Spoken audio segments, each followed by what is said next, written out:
नमस्कार शेतकरी मित्रांनो, कर्जमाफी संदर्भातली पुन्हा एक महत्त्वपूर्ण माहिती समोर आलेली आहे आणि तीच माहिती आपण आपल्या शेतकऱ्यांपर्यंत आज घेऊन आलेलो आहे।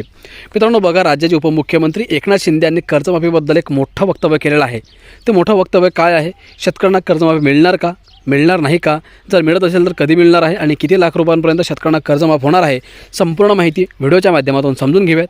व्हिडिओ फक्त शेवटपर्यंत बघा मित्रांनो, सरकारच्या तिजोरीवर पहिला अधिकार अन्नदात्या शेतकऱ्यांचा असून आम्ही शेतकऱ्यांना वाऱ्यावर सोडणार नाही, आम्ही घेणारे नाही तर देणारे आहोत। महायुतीच्या वचननाम्यातील आश्वासनाप्रमाणे कर्जमाफीसाठी समिती नेमण्यात आली असून समितीचा अहवाल येताच निर्णय घेऊ, शेतकऱ्यांना कर्जमाफीचा मोठा दिलासा देणार आहोत, असे आश्वासन राज्याचे उपमुख्यमंत्री एकनाथ शिंदे यांनी दिले। मित्रांनो, जेवढी तालुका लोहारा येथे जिल्हा परिषद व पंचायत समिती निवडणुकीच्या प्रचारसभेत ते बोलत होते।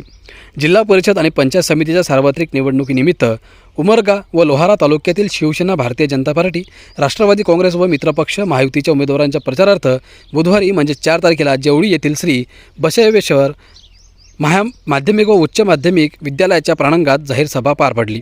या सभेत उपमुख्यमंत्री एकनाथ शिंदे बोलत होते।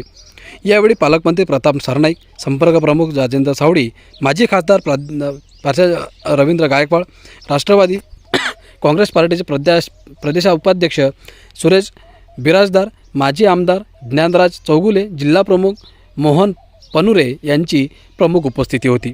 यावेळी बोलताना उपमुख्यमंत्री शिंदे म्हणाले, पंतप्रधान नरेंद्र मोदी यांच्या नेतृत्वाखाली देशाची वाटचाल महासत्तेकडे सुरू आहे। राज्यातही महायुती सरकारच्या माध्यमातून भरीव विकास साधला जात आहे। सरकारने अनेक प्रकल्पांना चालना दिली असून मोठ्या प्रमाणात लोकाभिमुख कल्याणकारी योजना राबवल्या जात आहेत। महिलांसाठी धाडसाने राबवण्यात येत असलेली लाडकी बहीण योजना, लखपती दीदी योजना, एसटी तिकीट दरात सवलत आणि मुलींना मोफत उच्च शिक्षण यांसारख्या योजनांमुळे महिलांना मोठा आधार मिळाला आहे। त्याचप्रमाणे शेतकऱ्यांसाठी मोफत उपचार, शेतकरी सन्मान योजना आणि पीक विमा योजनेच्या माध्यमातून बळीराजाला दिलासा देण्याचा प्रयत्न केला जात आहे। हे डबल इंजिनचे सरकार असून राज्यात मोठ्या प्रमाणात उद्योगधंदे येत आहेत। पुढील काळात 50 लाख बेरोजगारांना नोकऱ्या देण्याचा सरकारचा संकल्प आहे। जिल्हा परिषद व पंचायत समितीची ही निवडणूक आपल्या गावचा, जिल्ह्याचा विकास आणि तुमच्या मुलाबाळांच्या भवितव्याची निवडणूक असून विकासाला पाठिंबा द्यावा असे आवाहनही त्यांनी यावेळी केले।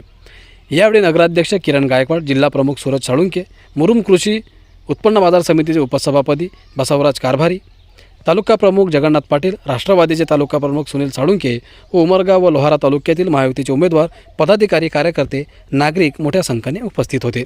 तर मित्रांनो, अशा प्रकारे या प्रचार माध्यमाच्या वेळेस त्यांनी शेतकऱ्यांना पुन्हा एकदा आवाहन केलेलं आहे की आम्हा शेतकऱ्यांना कोणत्याही प्रकारचं वाऱ्यावर सोडणार नाही आहोत। आम्ही समितीचा अहवाल आल्यानंतर त्यांना तात्काळ शेतकऱ्यांना कर्जमाफीची घोषणा करू।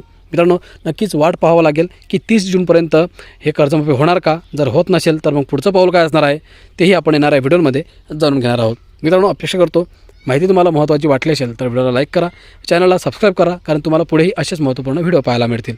धन्यवाद।